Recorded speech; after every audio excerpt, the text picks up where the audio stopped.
Buenas tardes compañeros, mi nombre es Ricardo Burciaga y el día de hoy vamos a hablar acerca de las opciones y mercado, específicamente Black-Scholes y su evaluación y valor de la acción en el mercado.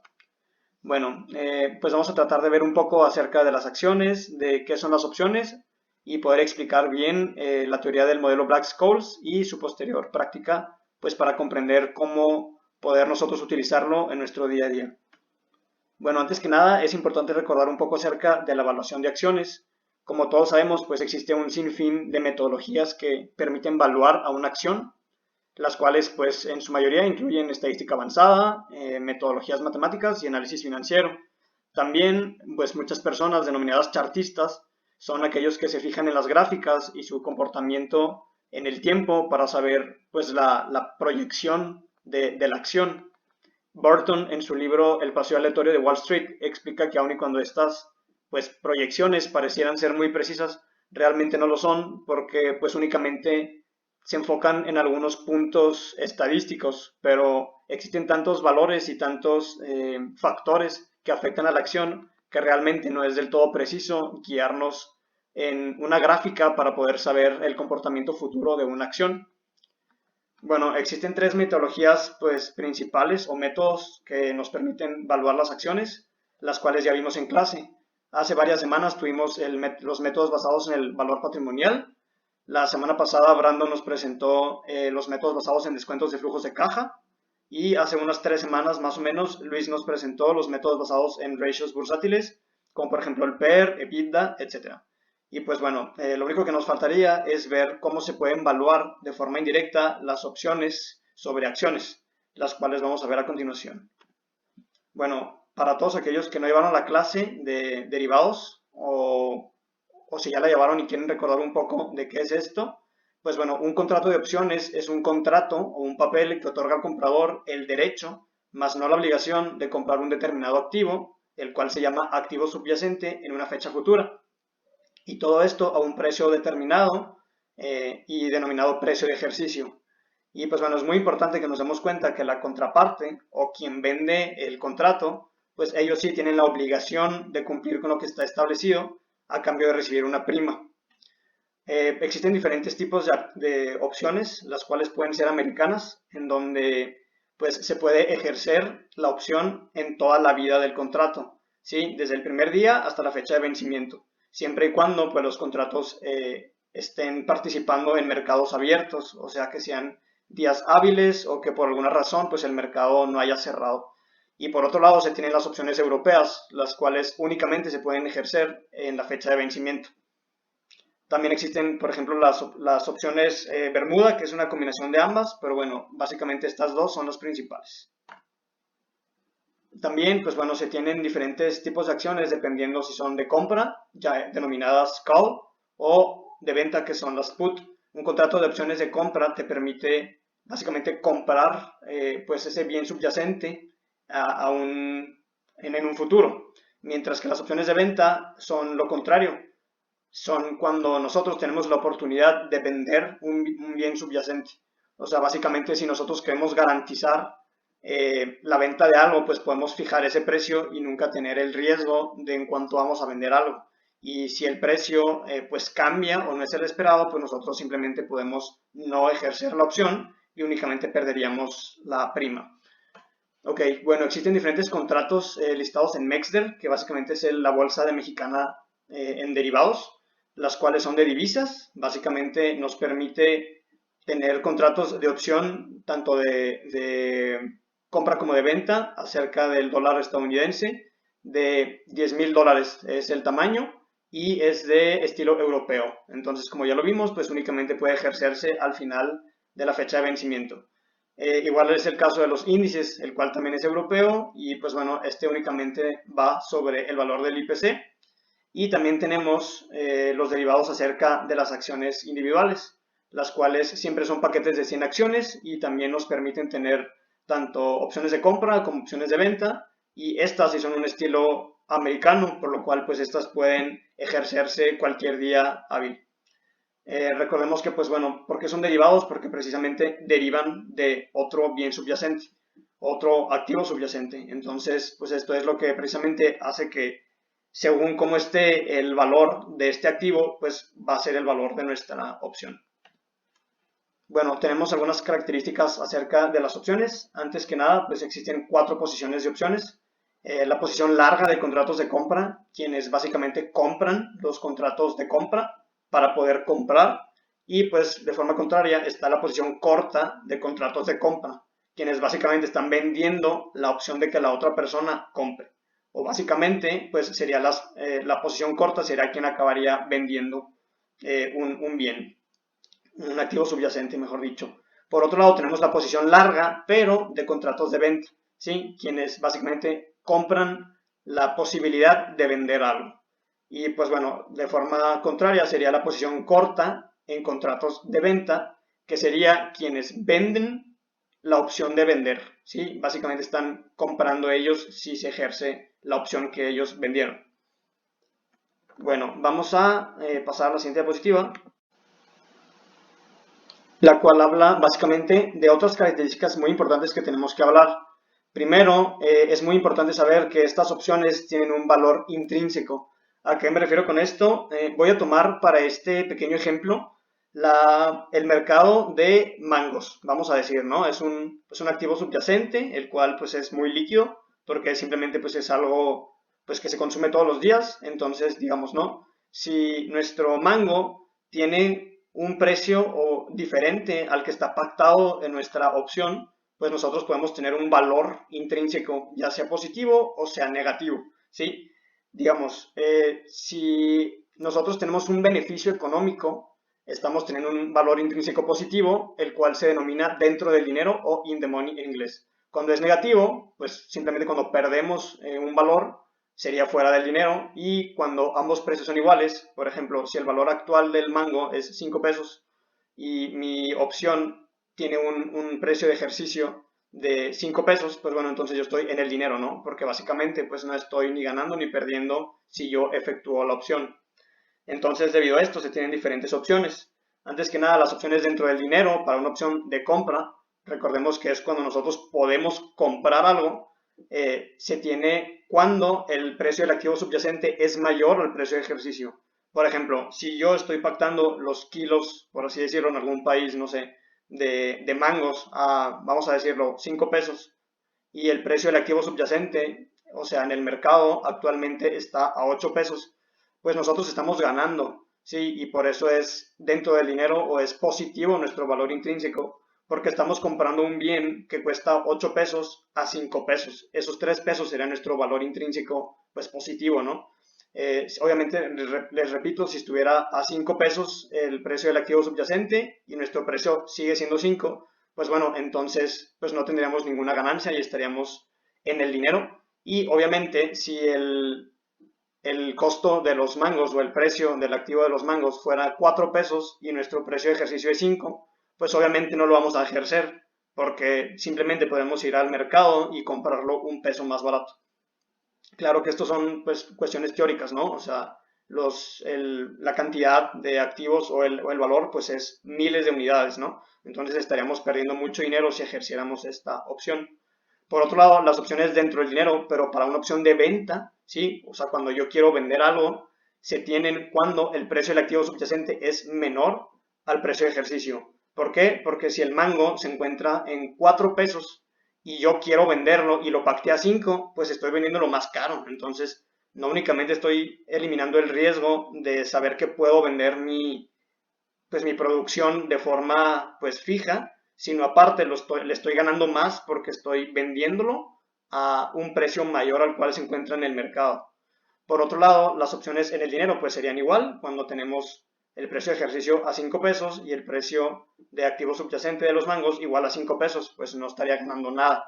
Y por otro lado, pues yo estaría perdiendo dinero o estaría fuera del dinero cuando el valor de los mangos se encuentren, no sé, vamos a decir que subió a 8 pesos y si mi precio de ejercicio es 5, pues obviamente no me conviene vender los mangos a 5 pesos en esta opción. Simplemente pues yo preferiría no ejercer esta opción y perder la prima, que si bien esa es la única ganancia que tiene la contraparte, cuando yo no ejerzo la opción, pues ellos se van a quedar con la prima que me costó entrar a este contrato Básicamente es como que si estuvieras pagando por jugar, pero al yo no ejercer este contrato, pues fácilmente puedo ir a vender mis mangos en el mercado pues común, el cual pues me permite tener precios de 8 pesos y no el precio de ejercicio que yo hubiera tenido de 5 pesos. Ok, vamos a continuar. Entonces, ahora sí vamos a pasar al modelo principal, el cual es el modelo Black-Scholes. Antes que nada, vamos a hablar un poco acerca de su historia. Pues esto se basa en los estudios de Bacalier, un francés quien expuso que los precios pues tienen cierta variación normal independiente y varianza proporcional al tiempo, las cuales él denomina que son el movimiento browniano aritmético. Después, Ito, un matemático japonés, pudo expresar de forma pues matemática y de forma numérica cómo estos movimientos realmente se generan, y fue él quien trajo pues a una ecuación los estudios de Bacalier. Después, Samuelson, Osborne y Alexander mostraron que el uso de la normal era muy importante para tener una variación relativa y no del todo fija en la valoración de opciones. Y no fue hasta 1970, pues cuando Fisher Black, Myron Scholes y Robert Merton juntaron todos estos estudios y además agregaron que en proporción determinada que la variación de la opción no esté generada por la variación del precio del activo subyacente, siempre debe de tener el valor de una tasa libre de riesgo. Básicamente lo que ellos nos quieren decir es que cuando la opción no tenga esta tasa, pues entonces nadie va a invertir en este tipo de papeles, porque simplemente yo podría ir a comprar, no sé, por ejemplo, un CETE y voy a tener pues esta misma tasa, pero sin riesgo. Entonces lo que ellos exponen es que estos cálculos siempre deben de incluir por lo menos la tasa libre de riesgo para que sea atractivo para nosotros el poder invertir en una opción sobre un valor de un activo subyacente, el cual es muy cambiante, porque pues es un derivado, y al mismo tiempo yo esté garantizando que por lo menos voy a tener la tasa libre de riesgo. Y es así como, incluyendo este punto más los estudios pasados, pues pudieron formular su modelo. En 1977 fueron galardonados con el Premio Nobel de Economía, tanto Black como Scholes, por eso se conoce como modelo Black-Scholes, pues que porque en paz descanse Merton ya había fallecido. Sin embargo, en muchos estudios, muchos libros, mucha teoría, se denomina como el modelo Black-Scholes-Merton, porque pues fueron los tres quienes realmente pudieron explicar este modelo en 1970. Muy bien. Las fórmulas de Black-Scholes básicamente son dos, tanto call como put, como ya los vimos, ¿no? De compra o venta, en donde se tienen 5 valores conocidos y uno no conocido. Antes que nada, el precio del activo subyacente, el precio de ejercicio, la función de probabilidad acumulativa para una variable normal estandarizada, que básicamente es la probabilidad que podemos obtener en una tabla de distribución normal estandarizada o tabla N. Tenemos la tasa de interés libre de riesgo, el tiempo del vencimiento, el cual siempre tiene que ser en años, y tenemos un valor no conocido que es la volatilidad del precio de la acción, si es que tenemos los datos. Bueno, antes que nada, pues tenemos que darnos cuenta que si el activo subyacente aumenta en valor y sobrepasa al precio de ejercicio o precio de entrega, pues nosotros es obvio que vamos a llevar y vamos a ejercer la opción. Por lo tanto, esta parte de la fórmula es esencial, en la cual nosotros estamos diciendo que pues se tiene una diferencia entre el valor del activo subyacente de mercado o el valor actual, menos precisamente el valor del precio de ejercicio traído a la tasa de interés libre de riesgo al presente. Si esto sucede, chavos, pues lógicamente vamos a tener un aumento en la probabilidad de que esto se pueda ejercer. Básicamente tenemos la certeza de que esto va a pasar, y por lo tanto la probabilidad en la tabla N, va a aumentar y va a llegar a 1. 1 sería el 100%. Y de forma contraria, pues sería a 0 si es que nuestro valor al activo subyacente es menor al precio de ejercicio, porque lógicamente no hay probabilidad de que se vaya a ejercer este contrato. Por otro lado, en la opción de venta, pues pasa lo contrario. Si nosotros tenemos un precio de ejercicio que es mayor al valor del activo subyacente en el mercado, les repito, este es el único que cambia, mientras que el precio de ejercicio pues es fijo, pues obviamente nosotros no, si es mayor el precio de ejercicio, sí vamos a efectuar la opción, mientras que y esto va a darnos un valor de 1 igualmente en la tabla normal, mientras que si el activo subyacente sobrepasa, en este caso, al precio de ejercicio y nosotros tenemos una opción de venta, pues entonces lógicamente no nos conviene ejercer la opción, y la probabilidad en la tabla n pues va a acercarse a 0 porque lógicamente pues no se va a ejercer. Tenemos la tasa libre de riesgo, como ya vimos, es a corto plazo y esta tiene que ser pues publicada por alguna entidad oficial, en este caso el Banco de México. Y bueno, es importante recordar que el rendimiento de los activos es la misma tasa de interés libre de riesgo y dos, que la tasa de interés libre de riesgo es la misma tasa de descuento utilizada para aplicar en todo flujo de efectivo en esta metodología. En pocas palabras, estamos recordando que se tiene que por lo menos tener la tasa libre de riesgo como un punto de equilibrio en la opción, ¿sí? En su rendimiento. ¿Por qué? Porque si nosotros tenemos un rendimiento superior en una tasa libre de riesgo, que vaya la redundancia, no tiene riesgo, como un sete, pues claro que nos conviene comprar mejor setes, ¿no? Y por lo tanto, pues si nosotros queremos invertir en un papel tan riesgoso como una opción, pues por lo menos tenemos que tener la certeza de que se incluye mínimo esa tasa libre de riesgo. Ok, por último tenemos que explicar la volatilidad, la cual pues es el único parámetro que no está del todo explicado y que tendríamos que calcular si es que se tienen los datos. Si no, muchas empresas lo que hacen es pues únicamente tener un promedio y con eso se van. Si es que no tienen, o por ejemplo un promedio del mercado, si es que no tienen valores pues pasados de sus propias acciones, ¿no? Por ejemplo en este caso startups o empresas que por alguna situación únicamente tengan pues datos actuales. La volatilidad, pues básicamente se calcula con el cambio en el rendimiento, ¿sí? Aquí está, que simplemente es el precio de la acción final sobre el precio de un año anterior o un periodo anterior, y esto pues se tiene un logaritmo natural. Teniendo este logaritmo natural, pues podemos calcular la estimación S, y con su desviación estándar finalmente podemos llegar a esta ecuación de la volatilidad, el cual pues simplemente es la desviación estándar de S en el tiempo, ¿no? Y este sería pues el error.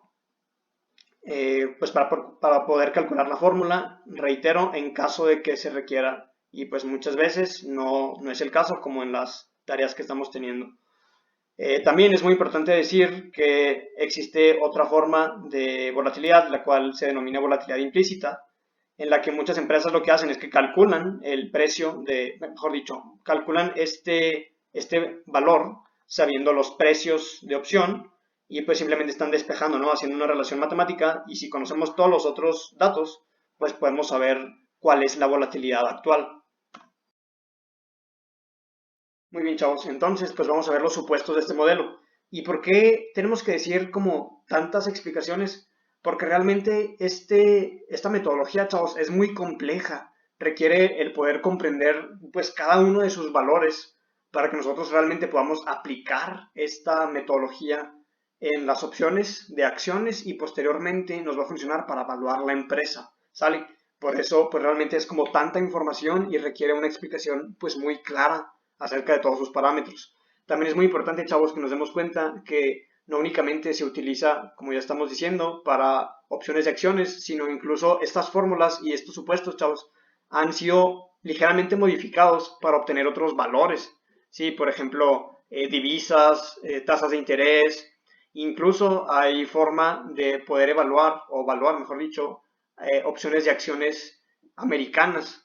Sí, entonces simplemente han sido diferentes modificaciones, como la modificación de Black, así se llama esa fórmula, para pues poder obtener la evaluación de otro tipo pues, de valores. Sí, más tarde, como ya dije, pues vamos a ver finalmente el cómo evaluar una empresa por este método. Entonces es muy importante que nos demos cuenta cómo todos estos valores son fundamentales para poder obtener el resultado que queremos. Entonces, bien, algunos de los supuestos, pues como ya vimos, la tasa libre de riesgo es a corto plazo y dura durante todo el vencimiento del contrato. La volatilidad, pues tiene cierto movimiento constante, volvemos a lo mismo, durante todo el tiempo hasta la fecha de vencimiento. Sí, o sea, no tenemos que recalcular la volatilidad si ya hicimos un solo contrato de opciones. En este caso, la metodología Black-Scholes, la original, únicamente es para tipo europea, por lo cual pues se ejerce hasta la fecha de vencimiento. No hay costos, chavos, de transacción en la compra del activo subyacente.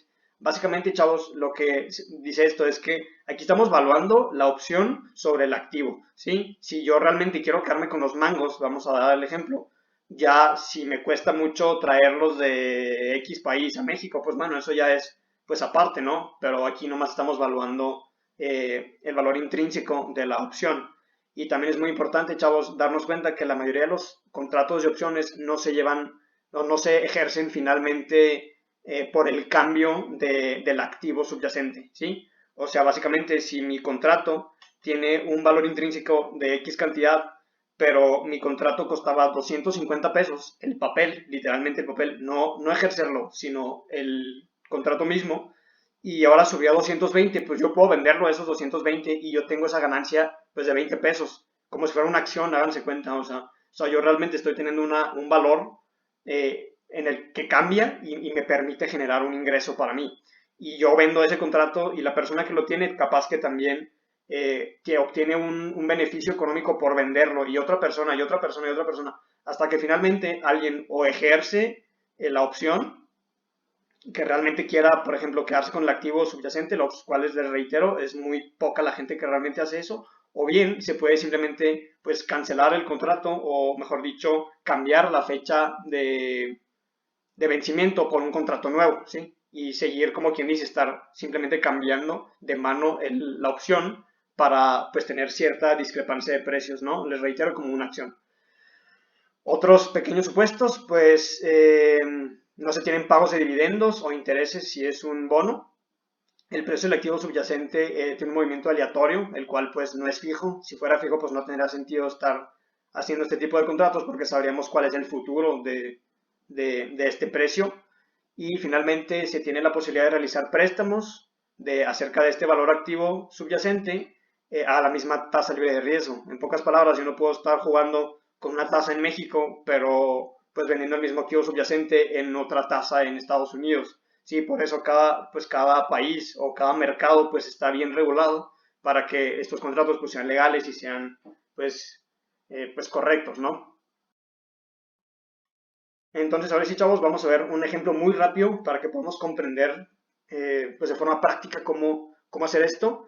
Y bueno, tenemos pues un contrato de opciones de compra, ¿sí? Con tiempo a un año, valor de la acción 1,500 pesos y precio de ejercicio 1,375. Como subtema, pues aquí estamos tratando de evaluar la opción de una acción, ¿sale?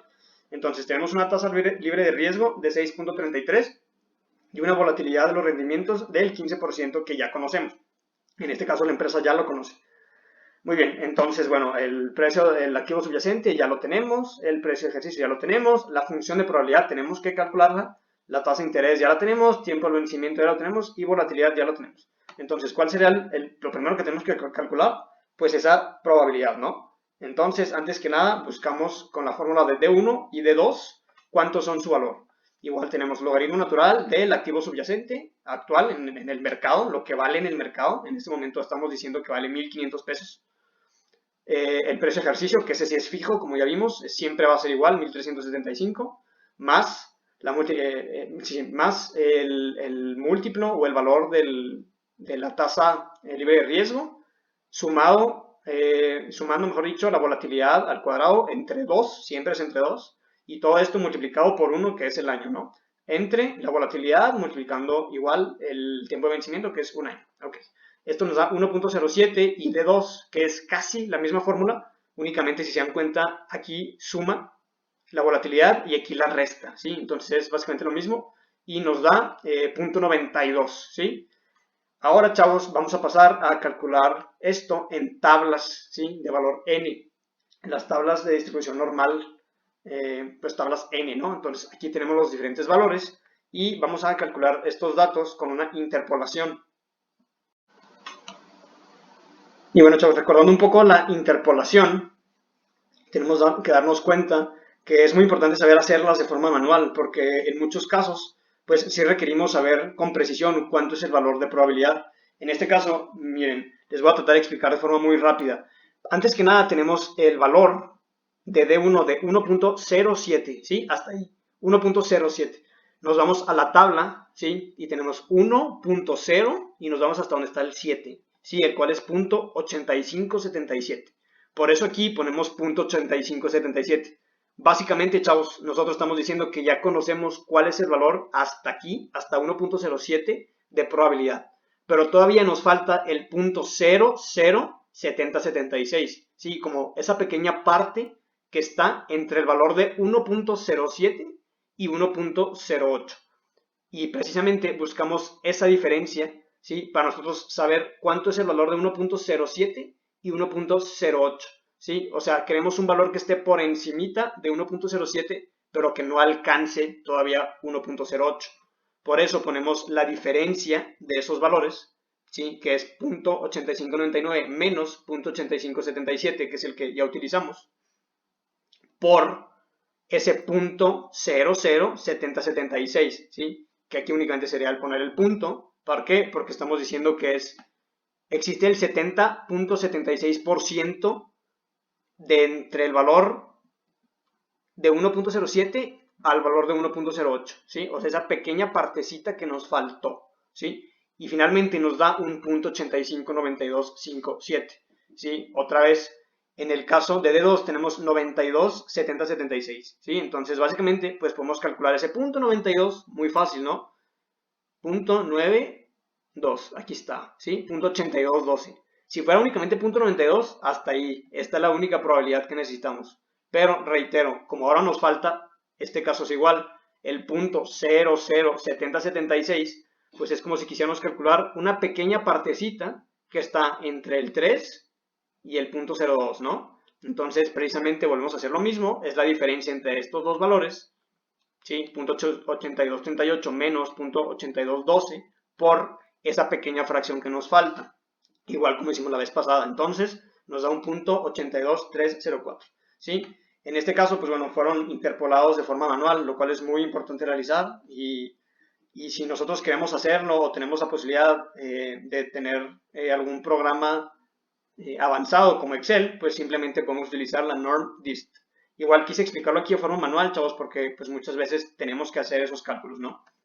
Entonces ya bien, teniendo estos cálculos, pues ya sabemos el valor de n y ya trayéndolos a la fórmula, pues ya tenemos todos los datos. Ya tenemos el valor del activo subyacente en el mercado actual, que es 1500. Ya tenemos el valor de D1, que es 0.859257. Ya tenemos el valor del precio de ejercicio, igual únicamente por la exponencial de el negativo de la tasa de interés multiplicando al periodo, que en este caso es 1, y todo esto se multiplica por D2, ¿no? Que ya lo tenemos aquí, y nos da un valor final de la opción de 226 pesos. Básicamente eso es lo que nos cuesta el papel. Si yo quiero entrar a una opción, como ya vimos, ¿no? En el cual se tiene un precio de ejercicio de 1.375 y actualmente el valor del activo es 1.500, me va a costar 226 pesos como prima. Sí, básicamente es lo que yo tengo que pagarle a la otra persona o a la contraparte para yo tener la opción de finalmente comprarle este activo subyacente. Si yo decido no comprar este activo subyacente, básicamente yo estaría perdiendo mis 226 pesos y la contraparte lo único que puede ganar son esos 226 pesos. ¿Sí? A ellos siempre les conviene, pues obviamente que no ejerzas la opción. Si la estás ejerciendo, pues estás diciendo que vas a sacar una diferencia, ¿no? Un mejor precio, si quieren verlo así. Y obviamente la contraparte, pues perdería dinero, ¿no? Entonces ellos lo que quieren es que tú no efectúes la opción, pues para que ellos se queden con, con la prima, que en este caso son estos 226.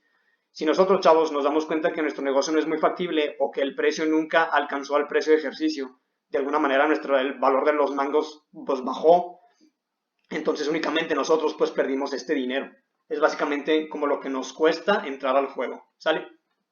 Ahora sí, chavos, vamos a entrar al tema principal, que pues básicamente es la evaluación del valor patrimonial de una empresa por Black-Scholes. En la que únicamente, chavos, necesitamos tener ciertos cambios en los valores y en los factores que utilizamos por medio de supuestos para nosotros utilizar los valores que tenemos en una empresa y así poder tener la evaluación del valor patrimonial de una empresa por valor de mercado, ¿sale? Recordemos, chavos, que pues los principales métodos de valoración pues son balance, que ya vimos, cuenta de resultados, goodwill, descuento de flujos, creación de valor. Y ahorita, chavos, nos faltaba ver opciones, ¿sí? Por eso estamos aquí, para poder utilizar este método que acabamos de ver y convertirlo en la opción de poder evaluar el valor patrimonial de una empresa a precio de mercado. ¿Sale? Esta es la tablita que vimos en una de las primeras presentaciones de clase. Entonces, ¿cuáles son los supuestos? Antes que nada, los accionistas fungen como la posición larga de contrato que ya vimos, ¿sí? Los que compran el contrato de compra, ¿sí? Estos accionistas, ¿qué es lo que quieren? Pues que simplemente el valor de los activos sea mayor que las deudas, ¿sí? Tan fácil como eso. Si se dan cuenta, esto es muy similar a cuando veíamos un valor de contratos de compra en el dinero, en el cual pues el precio del activo subyacente era mayor al precio de ejercicio, ¿sí? Si este es el caso, pues básicamente se ejecutaría la opción, ¿no? De forma teórica y se tenía una ganancia, que en este caso pues no es que se ejecute, sino simplemente se tiene un capital empresarial por esa diferencia, ¿no? De todas maneras, si el valor de las acciones, en este caso, dado por los activos, fuera menor a las deudas, pues en este caso teórico no se efectuaría, ¿no? Simplemente se perdería el valor de la prima. ¿Sí? El capital, básicamente es lo que resta, chavos, pues después de pagar las deudas de la empresa, como ya lo sabemos, y finalmente se podría distribuir de forma teórica, volvemos a lo mismo, entre los inversionistas, ¿sí? Algo muy importante es que si el valor de la empresa, pues truena, por así decirlo, las deudas son mayores a los activos, pues nosotros como inversionistas no estamos obligados a pagar, ¿verdad? Simplemente nosotros fuimos, pues eso, inversionistas y quisimos comprar acciones, pero por el principio de pérdida limitada nos estaríamos obligados a pagar esa diferencia de pérdida. El tiempo de vencimiento es igual, es hasta el vencimiento de la deuda. En este caso, antes era el vencimiento, ¿se acuerdan de la opción? Ahora está la deuda. Se continúa utilizando la distribución normal estándar para calcular la probabilidad, como ya lo vimos. La volatilidad, en este caso, chavos, va a ser específicamente del precio de la opción, perdón, del precio de la acción en la fórmula de Black-Scholes. Y pues igual, ¿no? Se toma como la volatilidad o desviación estándar, pero ahora, chavos, del crecimiento de los activos.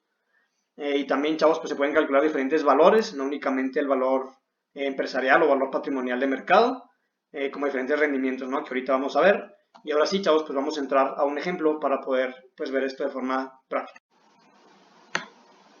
Ok, en este ejemplo tenemos el valor de mercado de los activos de 25 millones de pesos, tenemos un valor nominal de las deudas de 20 millones de pesos.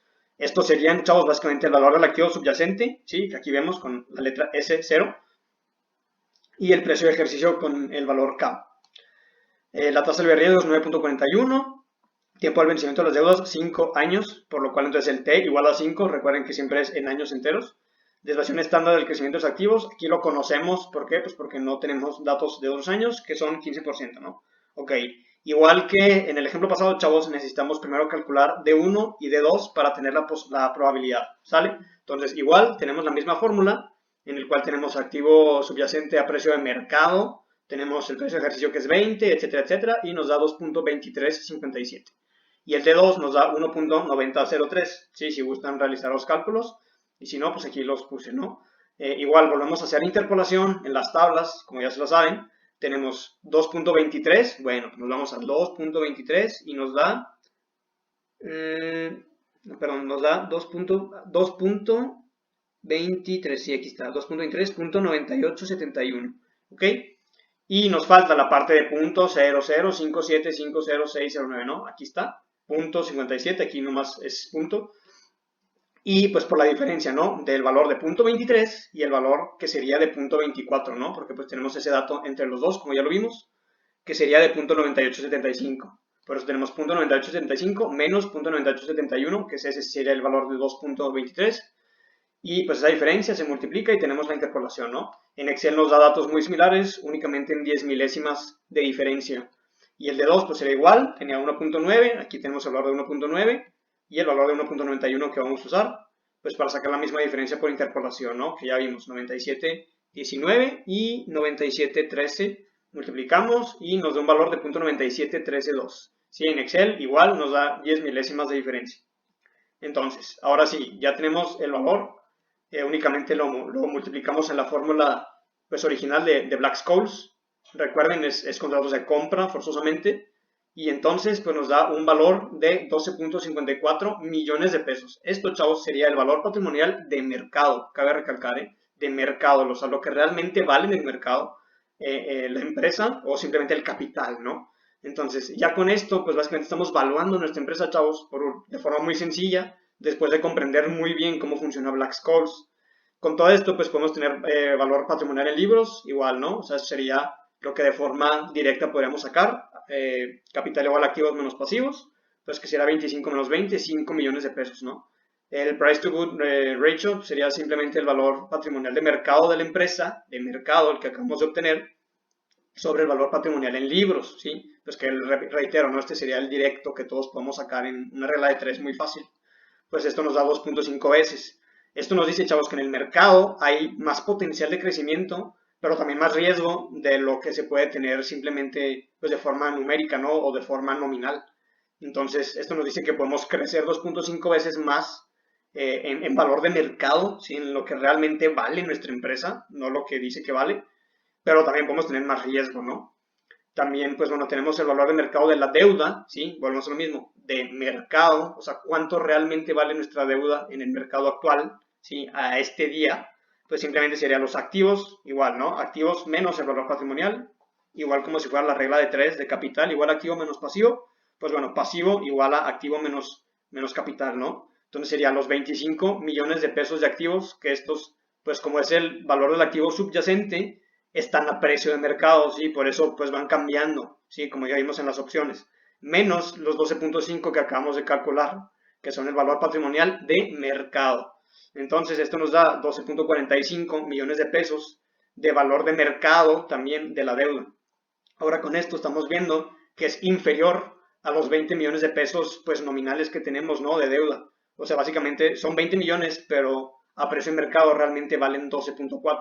Esto nos dice que pues realmente es menor la deuda que tenemos a valor de mercado.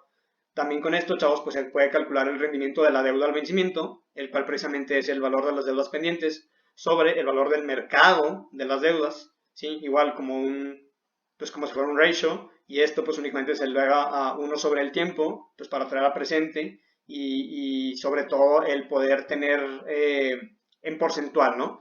El porcentaje. Entonces esto nos da un 9.93%, que sería nuestro rendimiento de la deuda al vencimiento. La prima de riesgo de impago sería simplemente este valor que acabamos de calcular, menos la tasa de interés libre de riesgo. Por lo que básicamente estamos diciendo que estamos pagando un 0.52% más que la tasa libre de riesgo. Entonces, básicamente, chavos, pues nuestra deuda no está tan mal, no estamos tan apalancados, ¿no? Hasta este punto, es lo que pareciera, ¿no? Estamos pagando una tasa ligeramente más alta de la que tendríamos en una tasa libre de riesgo. Y ahora sí, pues podemos calcular finalmente el apalancamiento de la deuda. Ahora sí que, bueno, antes que nada, en libros, ¿cuánto sería? Pues simplemente el valor de las deudas, que es 20, como ya vimos, sobre el valor patrimonial en libros, pues que nomás serán 5. Entonces, a simple vista, podríamos decir que estamos súper apalancados, ¿no? Son las razones financieras que vimos en la semana 2 y 3.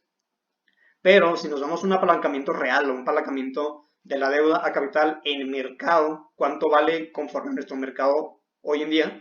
Que sería como lo más real, pues nuestro valor de las deudas pendientes en mercado, pues ya sabemos, son 12.4, y nuestro valor patrimonial en mercado es 12.5. Entonces esto nos da un 0.99, por lo que nos dice que el valor de los libros pues realmente no representa el valor presente en el mercado pues, real, ¿no? Y preciso. Entonces, si se dan cuenta, pareciera que estamos muy apalancados, pero con este rendimiento de la deuda al vencimiento y sobre todo con el apalancamiento real en mercado, pues estamos mucho menos apalancados, ¿no? Entonces la empresa parece estar en mejores condiciones de las que realmente pues pareciera tener si no hubiéramos valuado por Black-Scholes. Y con esto pues tenemos muchísima información financiera muy útil a mercado, ¿sí? Que es como de forma actualizada, si quieren verlo así, y aparte pudimos evaluar nuestra empresa pues de una forma pues muy interesante, ¿no? Entonces, chavos, pues les dejo ahí las referencias por si gustan pues investigar un poco más. Y si se dan cuenta, chavos, pues es un tema pues muy complejo, ¿no? Requerimos comprender pues básicamente cómo funciona esta metodología, cada uno de sus factores. Y pues después de comprender todo este funcionamiento, chavos, pues podemos llegar ahora sí a nuestro modelo práctico, en el cual es bien sencillo, únicamente necesitamos, trayendo aquí el documento, vamos a hacer el ejemplo del valor, el cual pues es el ejemplo que hemos utilizado casi todos en nuestras tareas. Entonces, bueno, antes que nada necesitamos como primer input, pues el valor del activo subyacente o valor de mercado de los activos, el cual pues como sabemos está aquí 2.744.000. Igual aquí puse la referencia de dónde viene. El precio de ejercicio, el cual es el valor nominal de las deudas pendientes o principal de deuda, el cual en este caso es 1.565.000. Lo tenemos en deudas, literalmente. Aquí está. O sea, básicamente los pasivos pues a corto y largo plazo. Tenemos la volatilidad. En este caso pusimos el 15%, el cual, por lo que yo estuve estudiando, es la mayoría, pues como que más coincidía, ¿no? el porcentaje en el que más se coincidía en los ejemplos que yo vi. Y pues bueno, obviamente si quisiéramos calcularlo, como ya vimos, es simplemente la desviación estándar en el tiempo de los rendimientos y pues necesitaríamos datos de años anteriores pues para poder calcularlo, ¿no? Pero bueno, en este caso vamos a poner 15%. Igual si esta tablita, chavos, quieren utilizarla en un futuro para calcular black scoles, pues únicamente es poner el dato que realmente es y ya. Pues si lo hacemos de una forma correcta, pues esta tablilla pues va a funcionarnos siempre de forma precisa, ¿no? Y tenemos la tasa de interés libre de riesgo. Yo saqué los CETES a 357 días de Banco de México, pues que ustedes pueden consultar también. Y el tiempo al vencimiento, en este caso, es un año, ¿sale? Entonces, pues muy fácil. Aquí tenemos nuestras fórmulas de C, que básicamente es el call, como ya vimos, de 1 y de 2, ¿no? Recordemos que, pues bueno, en el de 1 únicamente necesitamos calcular la probabilidad y en el de 2, pues también la probabilidad en la tabla de distribución normal. Y ahora sí, chavos, bueno, igual aquí traté de ponérselos de la forma más, pues separada, factor por factor, para que no tuviera ninguna confusión, ¿sí? Y de todas maneras, vamos a hacerlo aquí paso por paso para, pues, que no quede ninguna duda. Igual si no, con todo gusto me pueden contactar, no hay ningún problema. Entonces, y con todo gusto les ayudo. Sería el logaritmo natural del valor relativo subyacente sobre el precio de ejercicio, ¿no? Vamos yendo partes por partes. Tenemos 0.56 más, simplemente sería tomar este dato más la volatilidad al cuadrado entre 2 y esta segunda parte se multiplica por el tiempo, nos da 0.66, excelente. Después, esto lo único que nos falta es dividirlo entre la volatilidad que aquí tenemos, que multiplica la raíz cuadrada del tiempo. Con esto tenemos el 4.43 que ya habíamos calculado aquí arriba, ¿sí? Nomás lo hice para comprobar y que vieran pues, paso por paso. Y si esto lo copiamos y únicamente aquí lo que necesitamos para D2 es simplemente cambiar por un menos la volatilidad, ¿sí? Después de tener el rendimiento, la tasa de interés libre de riesgo, únicamente restamos en vez de sumar y nos da el 4.29, ¿sí? Aquí lo hice nomás para que vieran pues de dónde salió todos estos dos datos, ¿no? Entonces, bueno, ahora sí que ya tenemos el cálculo de estos, únicamente, o comprobamos que son estos datos, únicamente pues tenemos que hacer aquí el normDist, como les dije, esta es la función en inglés en Excel para D1, ¿sí? Y para D2, ¿sale? Entonces ya teniendo estos datos, pues ya tenemos todo para poder sacar la fórmula de Black-Scholes. Entonces aquí igual, ¿no? Tenemos lo mismo, que sería simplemente estos datos que ya conocemos. Y pues bueno, vamos a hacerlo de forma rápida también para ir viendo de dónde salió todo esto. Esta fórmula está rapidísima, simplemente es el valor relativo subyacente por el de 1, ¿no? Que acabamos de calcular, menos el valor de ejercicio con la exponencial del valor negativo de la tasa de interés libre de riesgo, que multiplica al tiempo, y después únicamente multiplicamos esta segunda parte por D2, y esto nos da pues, igual, ¿no? 1.319.183.30 3380. Yo, chavos, comparándolo con las tareas pasadas, tuve este valor muy similar a algunas de las evaluaciones que hicimos.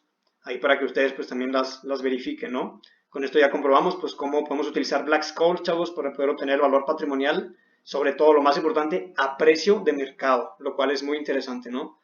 Ya con esto, chavos, pues únicamente tenemos el valor patrimonial en libros, ¿sí? Que también podemos calcular, que pues solamente es activos menos pasivos, ¿sí? Que tiene que ser igual a la forma pues nominal que tenemos acá, ¿no? Que sería el capital de 1.178.580, pues aquí lo sacamos de la misma manera. El price to book ratio, que sería simplemente el valor patrimonial de mercado, ¿sí? O sea, cuánto realmente vale en el mercado, sobre el valor patrimonial nominal en libros, ¿sí? Que será 1.11. Básicamente este es nuestro beta, ¿sí? Nos está diciendo que en el mercado, con sus valores a mercado, se tiene más crecimiento, el 11% más, pero también más riesgo, ¿no? que es información muy importante para nosotros. También tenemos el valor de mercado, pero ahora de la deuda. Si ya tenemos los activos, ¿sí?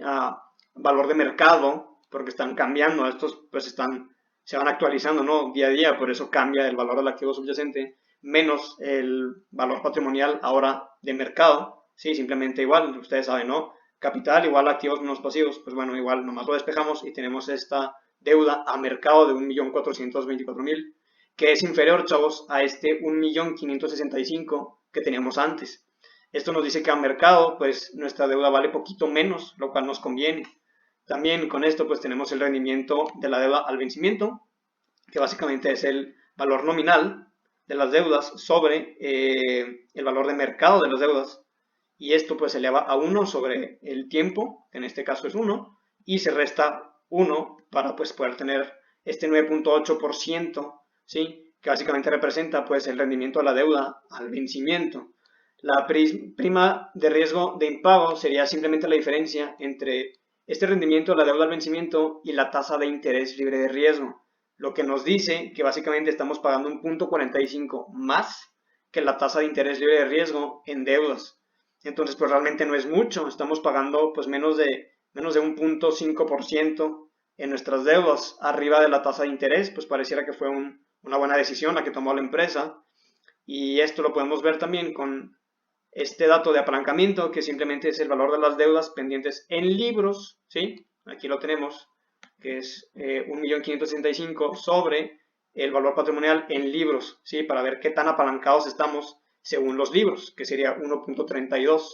Y finalmente, chavos, podemos calcular el apalancamiento de deudas a capital, pero en el mercado, que es el que más nos interesa, que sería el valor de mercado de la deuda, ¿sí? Sobre, pues obviamente, nuestro valor patrimonial también a precios de mercado, ¿no? Que sería 1.08. Esto nos dice que estamos realmente menos apalancados con valores de mercado que lo que estamos con valores pues nominales, ¿no? Entonces, pues bueno, chavos, esto es lo que podemos obtener. Si se dan cuenta, es mucha información financiera muy importante. Gracias por su tiempo. Cualquier duda estoy a sus órdenes y que tengan una bonita semana. Hasta luego.